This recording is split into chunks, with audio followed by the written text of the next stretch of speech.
Hey there, I want to show you what's possible with relational databases in Notion. So relational databases are really powerful if you're not already using them in your Notion space. I have a couple databases set up here, kind of ready to show you, and we can mess around. I basically made this sort of messy dashboard, but it's got a few things embedded in it. So there's a inline journal. Again, this is a database, inline database, another one that's weekly, monthly, quarterly, and yearly. Now, what I love about Notion is the ability to see your short-term, day-to-day, and long-term planning all in the same place. So my personal dashboard looks a little different than this, but I do have some customizations that just kind of allow me to always keep my big goals top of mind. So I'm just going to jump in here and show you, for example, what the weekly view looks like. So when I'm in September 2nd to 8th, I can actually link to those entries in my journal.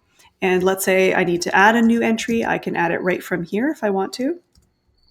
And it'll say create new page, September 5th in journal. I'll say yes. You'll notice there's nothing fancy happening there because I haven't turned it into a template or anything like that. I could also jump to that month. And so each month has its own dashboard as well. And so this allows me to quickly, even when I'm in the midst of my week planning, jump in and just remind myself of what is that quarterly plan? What was my goal for the month? I can jump in there very quickly. And I can see I've got interview Harry Potter here, a subject line. I try to add an image that represents the month, what went well, what didn't go well, and that sort of thing. And so I tend to do a lot of my planning right from this weekly workspace. That's where I spend most of my time. One thing I don't have in here that I would normally add would be a master task database. So I would create a linked database and choose tasks. And I have a number of different spaces here, so I'm just going to embed my tasks here. And then I can refine that and only show me stuff that's not done, that is maybe due this week, and that sort of thing. I like to do this as a gallery view. You can, of course, do that whatever way works for you. And then I adjust the settings here, and I like to say, hide the cover, and just show me the due date.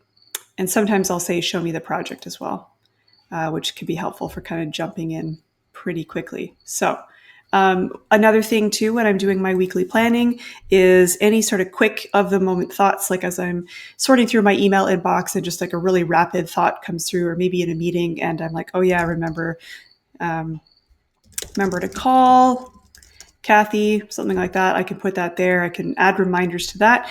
If I find that this task is actually becoming like a bigger thing, maybe I'm collaborating with Kathy, and that's becoming a much bigger project that needs a bit more data, a bit more planning, anything that's going to take probably longer than a few minutes or a half hour, I would then drag that into my master tasks database.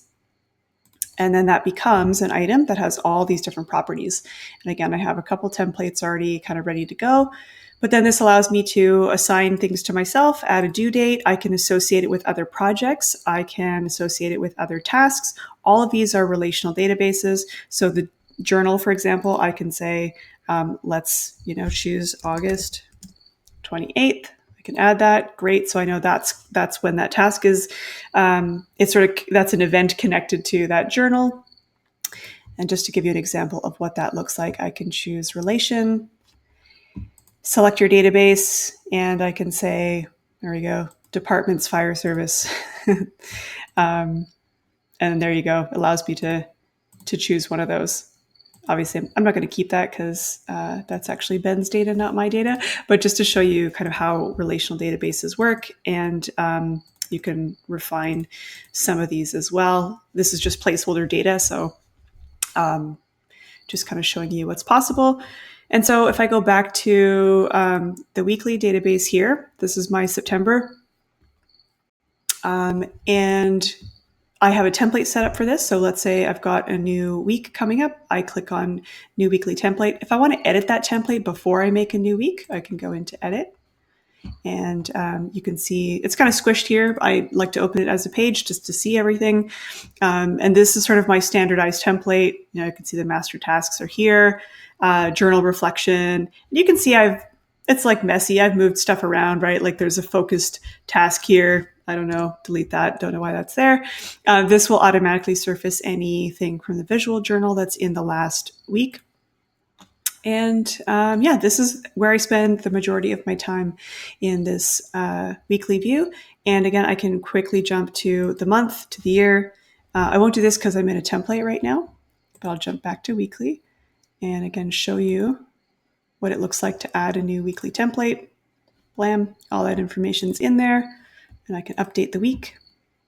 So start date will be the 9th to the 15th. Is that right? 9th to the 15th. There we go. And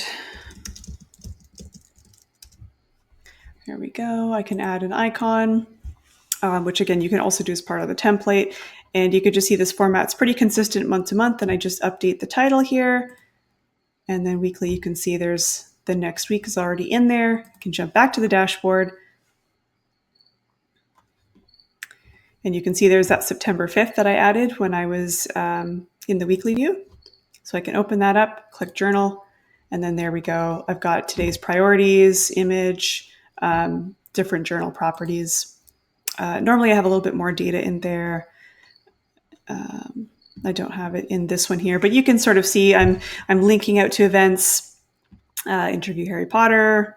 I can call directly from that database really conveniently. And again, this is calling from the Q3 database and whatnot. So you can really start to see how by calling in different databases, you can just access information very, very quickly as you need it. I do the same thing for weekly, monthly, quarterly. And what I love about this view here, if I turn on these properties, I've separated these out so I can see the goal visually, right? I can just at a glance, I can remember what that goal was. I can see what my revenue numbers are. I can jump into my annual review. And so this is kind of what I do to plan a new quarter. Every time I put in my 3 goals, I put in a revenue number. I can relate the weeks and daily journal items to that if I want to. And then same thing with the year. I just put some placeholder ones in for fun. Obviously, you'd put your own goals in here. And the only things I'm linking out to are the months and the quarters. There's no need for me to link out to every single day in 2019.